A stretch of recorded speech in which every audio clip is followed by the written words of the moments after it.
to be alive in this land of ours. Good to drive in this land of ours.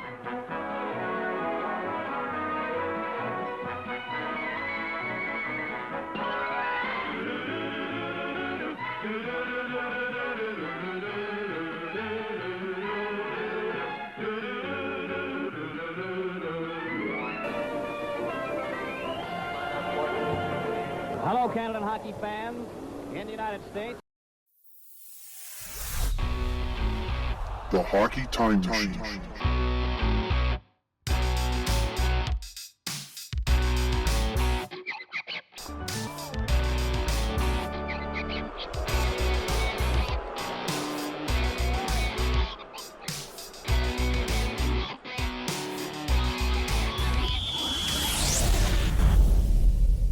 Hello, everyone, and welcome to Hockey Time Machine. I'm Glenn Dreyfus.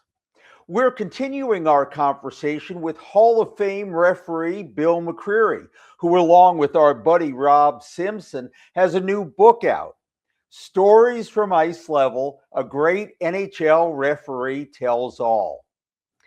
On this show, Bill will share memories from working at the Olympics, wearing the orange armbands in Game 6 of the 99 Cup final when was Brett Hull's skate in the crease when the Cup-winning goal was scored?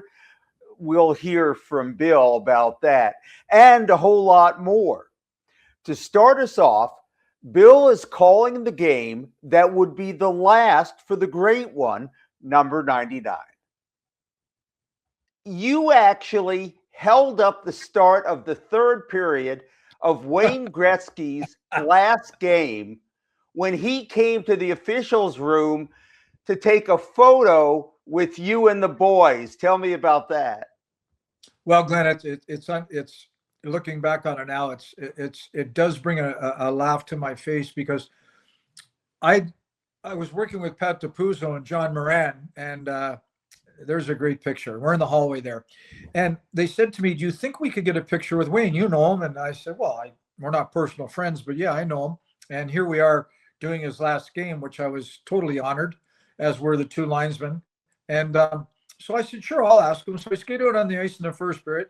And I go, hey, Wayne, any chance of getting a picture with you? He goes, sure, I'll come down at the end of the second period. And he said, you get the photographer. So Bruce Bennett was there, of course, and shooting for Getty Images. And so Bruce said, yeah, I'll come down and shoot some pictures for you guys. So end of the first period, Wayne said, I'll be down before we go on the ice. So they're watching the clock up on the wall in 5 minutes and 4 minutes, 3 minutes. DiPuzzo says, oh, yeah, hot shot. Well, where's Gretzky? I said, well, he said he was coming. I don't know. Anyways, he doesn't show up. So out we go on the ice, and I make a beeline for him. I go, what happened? He goes, Billy, I did so many interviews, I couldn't believe there was that many people wanted to talk to me. So he said, let's do it at the end of the second. So sure enough, as good as his word, about 3 minutes on the clock on the wall, knock on the door, it's Wayne. Comes in, we take a couple pictures in the room, we go out in the hallway, the players have gone out in the ice, and we're taking pictures, we're doing individual shots, and he was in no hurry to go anywhere, because I think in his mind, he knew when he skated out for that third period, this is the last time I'm going to do that. So he was in no hurry to go anywhere. And it made it a lot of fun for us. And we were just very fortunate that I had a bit of a relationship with him. And he was fantastic. And we got those pictures. So all wonderful. I'd love to get that one. I don't even have that one. Well, you will. I'll send it to you, and any of the other images you see that you'd like, I'm happy to send them to you. But your relationship with Wayne wasn't so good when he was the coach of the Coyotes and he swore a blue streak at you. Well, what had happened in that game, I was working with a more junior referee. We had gone to the two referee system by then, of course. And I'm not sure Wayne was a real happy coach. I think he was doing favors for a lot of people to be coaching in that team. And the game started off with a couple penalties against his team, and Toronto scored on their power play. And he was furious, and he was getting madder and madder. He wasn't happy with his players. And sometimes when coaches aren't happy with their players, they believe they can jumpstart them by hollering at the officials. I think that's an old sort of way of motivation, if you will, for some of the senior coaches. So Wayne was giving it his best try, and he was hollering at my partner. I finally had enough. So I blew my whistle and told the linesman, hold on, don't drop the puck. I skated over. I go, Wayne. He goes, what? I said, you have to stop hollering at my partner. He's my teammate. I got to protect him. So it was sort of like common things they would say, well, why don't you referee the game and, get rid of him and blah, blah, blah. And, that's not going to happen, Wayne. So I said, but I'll tell you what is going to happen. If you keep screaming at him, I said, is your dad here tonight? He goes, yeah, of course he's here. Saturday night, Hockey Night in Canada. I said, do you want to sit with him? And he said, what? I said, do you want to sit with your dad to watch the game? And he goes, no. I said, well, then shut your mouth. And I skated away. Well, Talk had started to grin and laugh a little bit. He was an assistant coach. And Rick came back out to start the second period and said, Bill, you scared the shit out of him. Trust me. He said, he is not going to say a thing. And he was great. But I always believed, and I never got to ask him the question over a coffee or over a beer. I don't think Wayne was a happy coach. I don't think that was in his makeup. I really don't. I think it was something that was more forced on him. And I just don't believe that was the right road for him to walk down. He had such high expectations, Glenn, because of his success and professionalism and his ability to do things on the ice that nobody else could do.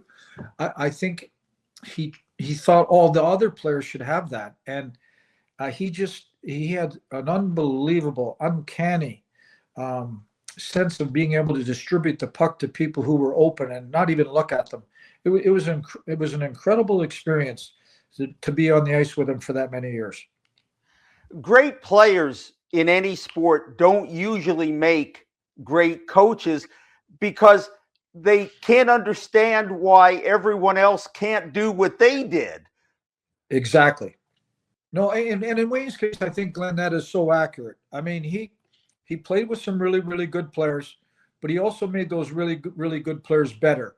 And I always said, why are certain players better or greater than other players? And it's because someone like Wayne and many, many others, the Sakic's and the Crosby's and Mario's and Stevie Yzerman, they could think outside the box in high-speed situations, whereas maybe some players couldn't have that same ability.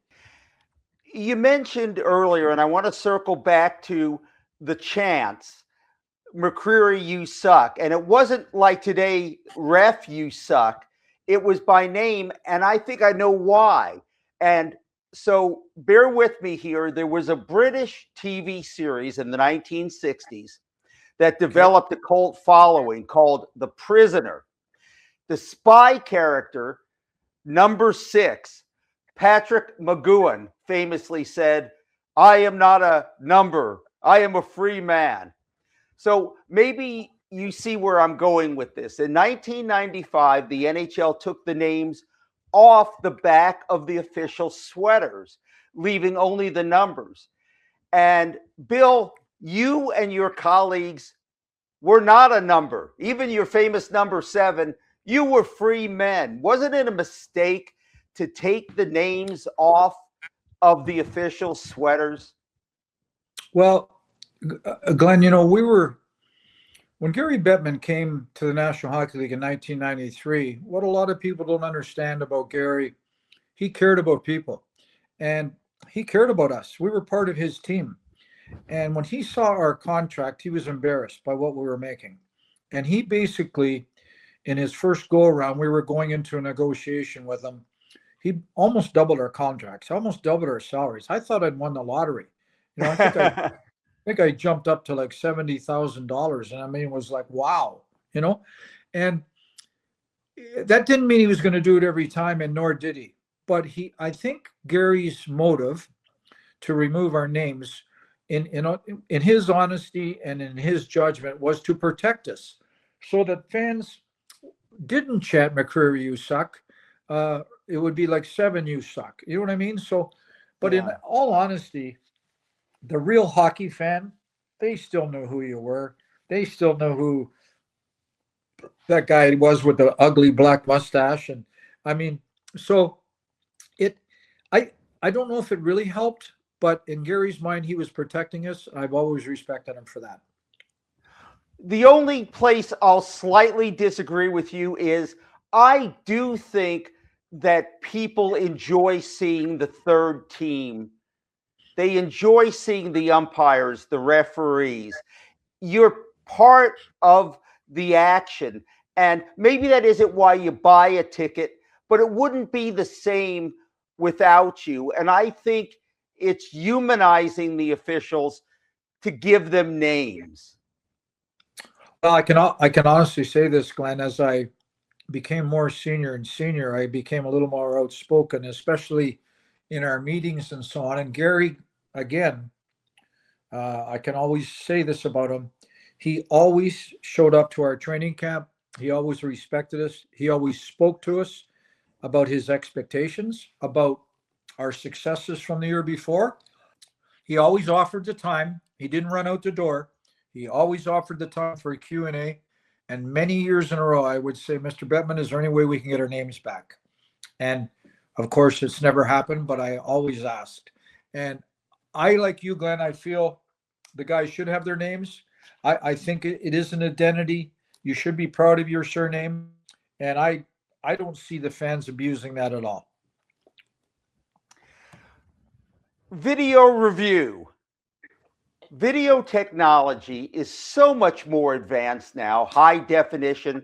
Sometimes it's a blessing, like if a puck fully crossed the line.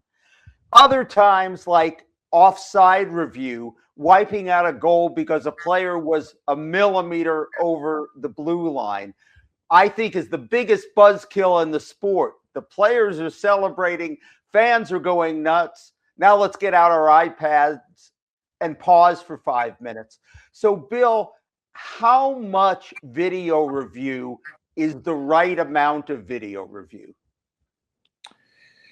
That, boy, oh boy, that if there's $1 million question, that's one of them. Because, Glenn, you will remember there were times when you didn't know if the puck went in the net. And the only thing you could do is ask your two linesmen. And, of course, they're 65, 75 feet away from the play. Yeah. And you would, if you were the goal judge in that end, I'd get a hold of you and walk you around to a door or talk to you through a hole where they were shooting pictures from and say, hey, Glenn, what'd you see? And you had to give me your honest opinion. And that was the only way we had to determine if the puck went in the net or not back in those days. When video review was introduced, I always remember, I believe it was Terry Gregson refereeing a game in New York City. And the puck went in the net and out so fast that the officials never saw it. And I think it ended up being the game-winning goal. And Terry always said, if we don't have video review, we've cheated the game and the wrong team may win, right? But because they had video review, the goal was awarded. It's not a negative towards the official for missing it. It's making the game better by making the correct correction. So when is it too much? I hope we never go so that the referees aren't making their own judgments anymore. I think, as you alluded to a little earlier, part of sport is a human element, and that's human judgment, whether it's an umpire, whether it's an NBA referee, or whether it's an NHL referee. It's part of the judgment of a human being. And the game's played by humans, it's coached by humans, and it should be officiated by humans. But there are times, a simple thing as 3 or 4 sticks are up in the corner, which I don't know why the players' sticks are always up so high now. But sometimes it's friendly fire, and it's the own players, it's my stick, Glenn, that hits you in the head, and we're teammates. And, the referees didn't see that in real time. But by reviewing the play, they make the correction and nobody's penalized. So when things like that happen, I think it's the best thing for the game. You also had the distinction of calling games in several Winter Olympics. Now, officials in other sports have more of a chance to stay out of the ball or the puck's way. The NFL's even moved the umpire in that sport, who used to set up in the middle of the defense, to a less vulnerable position behind the quarterback. Hockey officials don't have that luxury. The rink is enclosed and you're in it, which brings us to overtime of the Olympics gold medal game in 2010, Canada versus the US, and you had to be somewhere. Well, and it was a play that happened that whether the puck, it just touches my toe of my skate when it's shot around, when it's rimmed around. And Canada, US had just had probably 40 to 45 seconds before this sequence, which Michael Farber did an incredible story on the last 30 seconds of that game. Interviewed everybody. I was part of it. And it's a great story by Michael Farber. But prior to that happening, Joe Pavelski he was in alone and he had an opportunity to win the gold medal for the United States team. And Lucky Luke there makes a big save. And the play goes back down into the U.S. end zone. And it was, I believe it was Niedermeyer on defense with Iginla and Crosby out on the ice. And Brian Rafalski and Suter had played so much. They were already exhausted. And I think every time that Canada moved the puck around, those two were chasing it. It just seemed like they were chasing it and chasing it. And as I said, the puck was rimmed around the boards. I believed I was in a good position. I was out of the way of the players. The puck did come and like I said, just brushed the front toe of my skate, my one skate. It would have, if it doesn't hit my skate, it's not going out of the end zone. That's how, it wasn't going that fast. However, they pick it up and they end up, the puck's back in the corner and Crosby's hollering at Iginla and he just kind of shovels it out to the slot. And as you know, Crosby, it's not a shot to remember. It's not in the top shelf. It's not, doesn't beat the, Miller on the blocker side. It goes through his pads. And it's just kind of a shovel push shot. I really think Ryan thought Crosby was going to try to deke him with the puck. And he was preparing for that. And I think Crosby shocked him when he just kind of shoveled the puck real quick and it went in. And and the ironic part about the whole thing is that the next day, I had my wife and daughter at that Olympics. I was very lucky to have them there. My wife had surgery for cancer. And we were in the Air Canada lounge waiting on our flight the next morning. And Brian Burke was in there as well, of course, the general manager of the U.S. team. And Brian didn't like losing very much. That's for damn sure. But he walked over to us and said, "Billy, great game last night. That was an unbelievable game." And it takes a very big man to say something like that when you've lost. Those things are easy to say when you win, but when you step back and look at them and say, "Wow, that's courageous," and it's honorable for him to do that because he didn't have to, So Brian was my boss at one point in time. I've always respected him.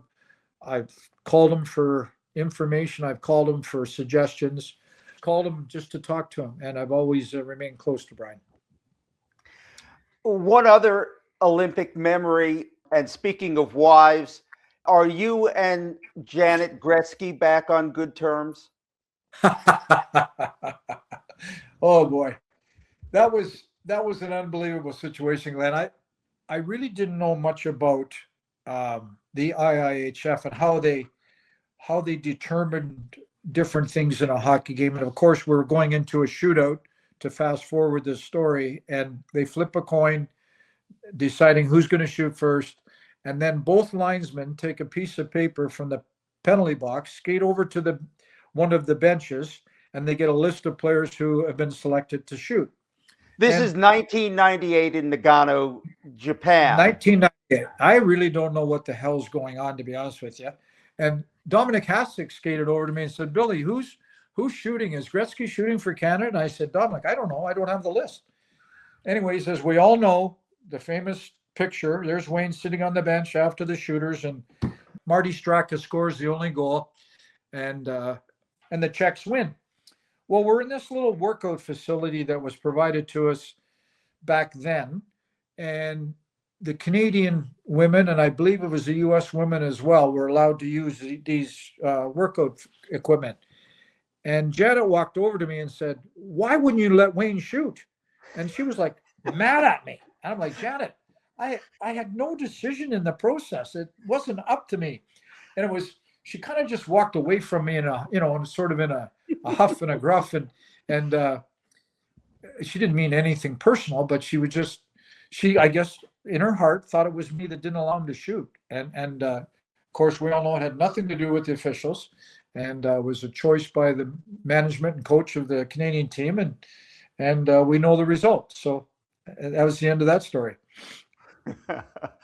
Maybe the biggest controversy you were involved in while wearing the stripes, the deciding game of the 1999 Stanley Cup Finals, Buffalo and Dallas.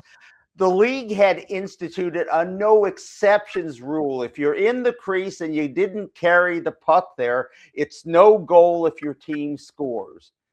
On the Stanley Cup clincher, it looked like the Stars' Brett Hull had a toe in the crease. Well, and you're probably right. If he had his skate off, it was probably his big toe in the crease. And when the rule was put in, there was many of us that thought, if this becomes a deciding factor, it's not good for the game. And silently, you had to say that to yourself because you worked for the league. However, it happened. And I was the neutral zone referee, which is not a cop-out. It's just a fact. So I'm 70 feet away, probably 75 feet away, standing outside the blue line, watching the play unfold. And I'm working with Terry Gregson, who's down low in a good position. But we're talking real time here. Everybody got to see the replay 100 times in slow motion. And Terry ruled it a goal in real time, which he should have. And of course, it went to replay. And with replay, and this is ironic that you brought it up earlier on in our interview, Brian Lewis was our boss, and he determined that Brent's big toe didn't have a factor in the scoring of the goal. And when I was inducted into the Hall of Fame in 2014, I had the honor of going in with one of the players was Dominic Hasek. And we were sitting having an adult beverage during that weekend. And I said to Dominic, I said, "Dom, I got to ask you, what was in your mind during that whole time?" And he said, "Billy, it had nothing to do with Brett Hull's big toe." He said, "If you look where I was in the crease, I was totally out of position. I should have been out high in the crease instead of back towards the goal line." He said, "And if I'm doing my job, we're not even talking about that situation." So honest player, respectful of the game, and never even suggested it was an officiating mistake. So, and in fact, I don't believe, Glenn, it was an officiating mistake. It was a rule that probably should have never been put in the book. But it was called that way in a previous round in Toronto, where Matt Sundin skated into the blue with the puck, and his, again, big toe or little toe or three toes inside his skate boot was in the crease, and the goal was allowed. So there was a precedent already set during the playoffs that year, and Brian ruled it a goal as the video goal judge upstairs. The Women's Pro League, the PWHL, is entering its fourth season and will be double the size when it started, now with 12 teams. Tell me what you're doing with that league. Well, first of all, I was lucky enough a year ago to just be part of their discipline committee, and I supervised, I should say, I think 10 or a dozen games. And so I was involved a little bit, not a lot. I was involved in their situation room in the playoffs as well, which was a great experience. I was then contacted by Jana Hefford and Chris Burkett, who's a lawyer for the league, last summer, and they asked me if I'd be interested in joining them on a full-time basis to be part of a group that looked after the referees and linesmen. And I said, well, give me some time to think about it. And it didn't take very long till I thought, you know what, this is a startup league. What an opportunity to be part of something that's starting out that looks like it's going to be a tremendous success. And to their credit, everybody has to remember, they dropped the puck January 1, 24. And from January 1 to 24 to where we are today, as you said, 6 teams to 12, it's incredible. Yes. And the Walter group, Mark Walter and his wife and his whole group, they've just taken such an interest and done a wonderful job in throwing all the support behind it. They need to be commended for having the faith and the courage and hiring the people that they did to do all of this on the business side and on the hockey side to make it such a success in a short period of time. I was lucky enough to be at the Hall of Fame inductions last year, and one of the inductees was Danielle Sauvageau, now the general manager of the Montreal Victoire, the current PWHL champion Victoire, by the way. And she told a story about when she was a girl, her brother and her going to the rink because they wanted to start playing organized hockey. And her brother was told, yeah, you go over there, here's what you do. And she was told, well, you can't play, but if you'd like to go on the bench and refill the water bottles, that'll be okay. So the women's game really has come out of the dark ages, or at least the men who run it have come out of the dark ages. Well, and that's a great point, Glenn. And I'll speak for myself. In 1998, when we were in Nagano, we went to 2 games, and one of them being the final gold medal game between Canada and the U.S. And I have to tell you honestly, and I say this with a straight face, I was very ignorant and had no knowledge of the women's game. When I watched that gold medal game, I recognized that the talent, the passion, and the hard work that those women put in to play at that level was incredible. Now, in 1998, as we all know, Canada and the U.S., who beat Canada, were the 2 dominant teams by far. And the other countries were a long way behind them. But as time has progressed, that all changed. And many women that were part of those 2 teams fought for different leagues in the United States and Canada since then. And now, finally, they got the Women's Professional Hockey League, which gives young girls who want to play hockey, they go to college, they go to university, and now there's a place to go. There's a place to make a living. And it is a great experience to go to a women's hockey game and just watch the passion of the fans. They just love it. And this group of people on the business side that market this league have done a remarkable job. They deserve a tremendous pat in the back because they sell the game in the right way, and it's family, it's women, it's their daughters, it's husbands, it's their sons, it's everybody, it's family, and it is a wonderful experience. Going to Torrent games where they've had a couple of sellouts, which even the team didn't expect, it's introducing a lot more people to the sport that we love who never felt like it was for them before. But I want to ask you one other question about women and hockey. The NHL changed its terminology a couple of years back from linesman to linesperson. When will we see a female linesperson or a referee like the NBA and the NFL already have? Well, you know, Glenn, I don't think it's out of the realm of possibility. One thing that I would be concerned with if I was running the NHL group, and I'm not, Steve Walkham does a wonderful job and has for many, many years. And I'm sure he's very, very cognizant of the fact that you would not want to see a small linesman of a lady's stature, and that's not a negative. That's just a fact of life, being involved in some of the scrums that take place. I think it could be a dangerous situation to put someone in. That being said, we have a bunch of wonderful skaters. Their passion for the game, they want to learn, they want to progress, they want to work an Olympic, they want to work a world championship.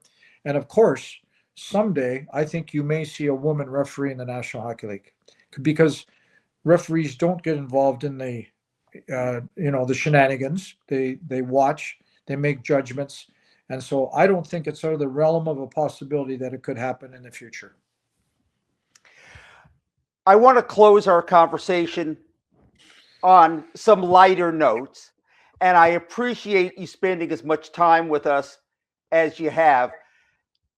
In addition to a million great stories in the book, there are some photos, one of which I have to ask you about. I could go 100 directions with this question, but I'll just ask, what in the wide, wide world of sports is going on here? Well, as you know, the movie that Disney put out involving these chimpanzees and skating and so on was a great success. A couple of these young animals were part of the program in between periods that night, where they go on the ice with their trainer and they put little skates on them that were specially made, and they give them a stick and they push pucks around, they shoot it into the net. And so I said to the trainer when they were coming off the ice at the end of the first period, we were going back out, is there a possibility of meeting one of your stars here? And he said, sure, I'll bring one down in the middle of the second and third period intermission. So I said, oh, great. So knock on the door. He's got him by the hand. He's got his Carolina jersey on, and he comes in and he said, no, just so you know, they get spooked if there's sudden movement. Just try to sit still. And he picked him up and plunked him on my knee. Well, he didn't seem to mind that. He was comfortable there, and he kind of got more comfortable leaning into me. And the one linesman said, we were taking pictures, of course. One linesman said, well, could I have a turn? So the trainer put him over on the linesman's knee, and he didn't react any differently. He was quite calm. But however, there was a wire hanging down from the ceiling, and the chimp actually saw that wire. He sprung off the linesman's knee, grabbed the wire, and pulled down 4 or 5 ceiling tile from a suspended ceiling. So then chaos took place. He started running around the room 100 miles an hour, and we had to allow the trainer to get control of him because we didn't want him to get hurt, obviously. And so we were quite some time going back on the ice, and the players were all out there. And Paul Maurice calls me over and he goes, where in the hell have you guys been? And I said, Paul, if I told you, you wouldn't believe the story. So at the first commercial, I went over and told him that we had a photo shoot with one of the chimps, and he started laughing. And I mean, it was a belly laugh, and he just couldn't believe it. And I said, I told you, you wouldn't believe the story. So it's all kinds of things happened like that in between periods. We met many wonderful people. And I think the stories in the book about meeting Mr. Reagan and his wife when he was out of power in Los Angeles during a playoff game, and just a lot of celebrities that you get to meet just because of our security people being great people, and bring them down to meet us, at the proper times. Well, too bad Reagan wasn't there when the chimp was, because I know he had experience with Bonzo, but we'll leave that alone. So there's something you did to yourself that I think a lot of players and coaches wishes that. That's too much.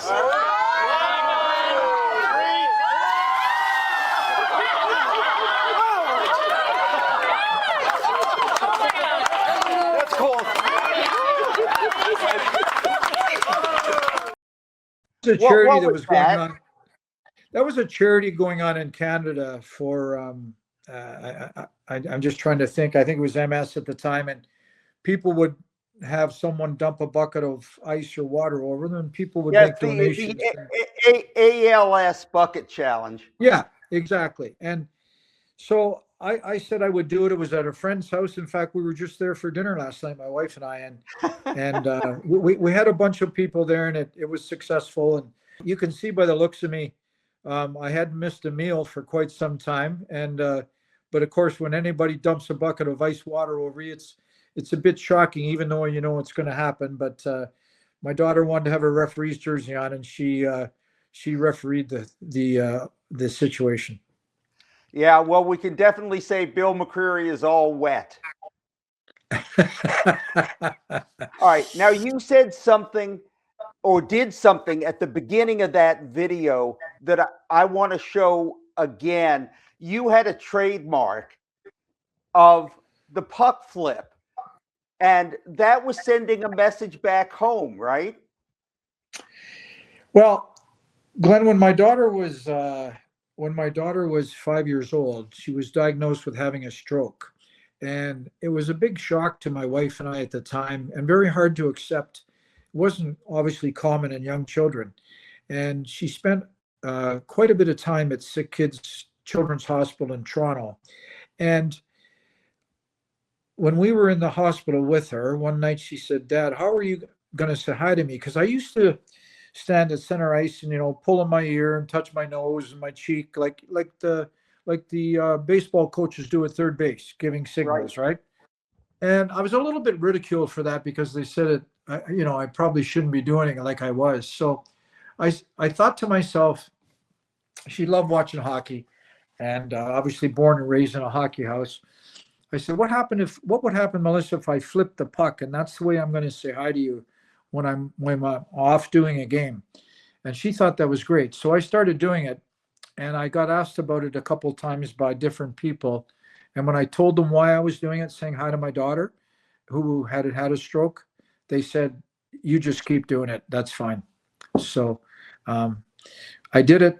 I used to tell the centerman I was doing it, and I used to have a bit of fun with it, as you can see. And it And just you progressed. never dropped the puck. I mean, Not never once. during Not the once. flip. Not once during the flip. And people should know this story. Glenn, I got to take up another 2 minutes of your time here. Sure. Again, it involves Gary Bettman. He gets a lot of negative press sometimes when he doesn't deserve it. But I was refereeing in Madison Square Gardens, and there was a knock on the door, and I went to the door, and it was Gary.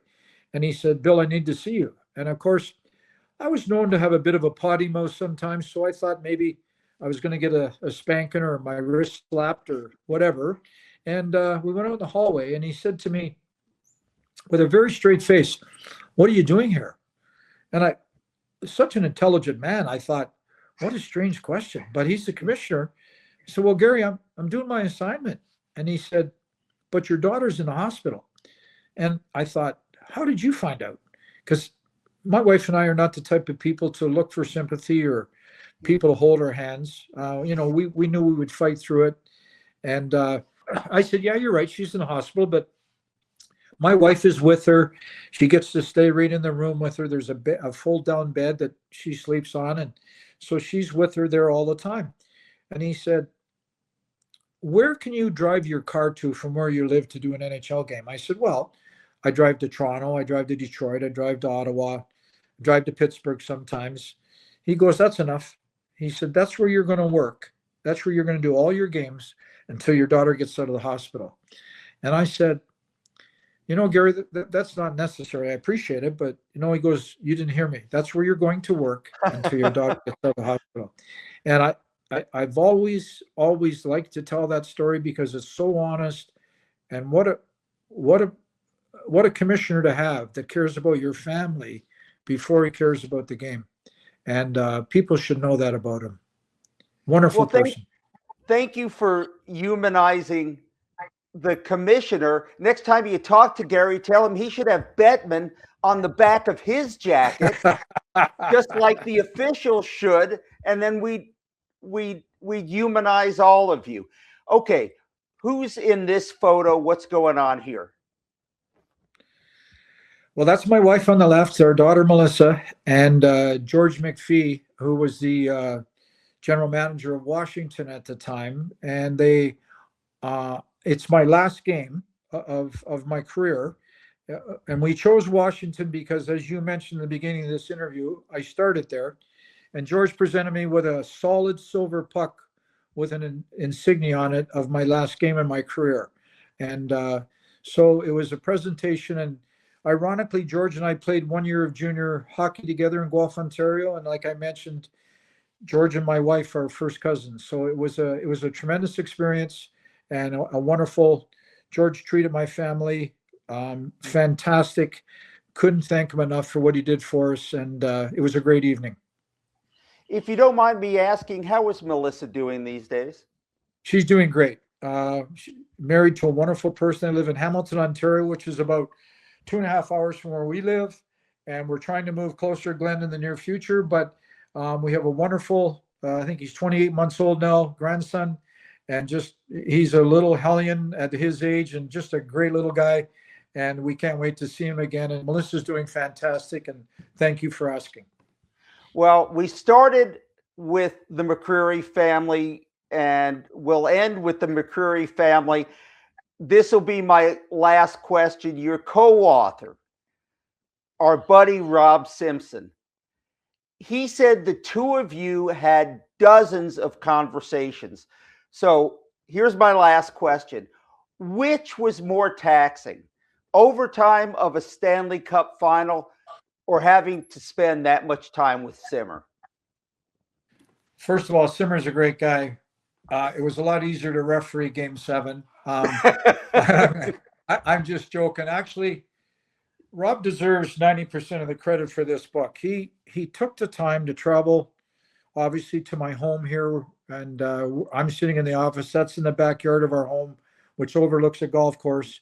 And we talked hockey just like you and I are for 48 hours straight. It was unbelievable. And we just shared stories, and he had his tape recorder going, and he went back home following that. And about, I would say 2 to 3 months later, he phoned me and said, "Hey, Mac, I'm gonna email you a couple chapters." And it was like, it just took off.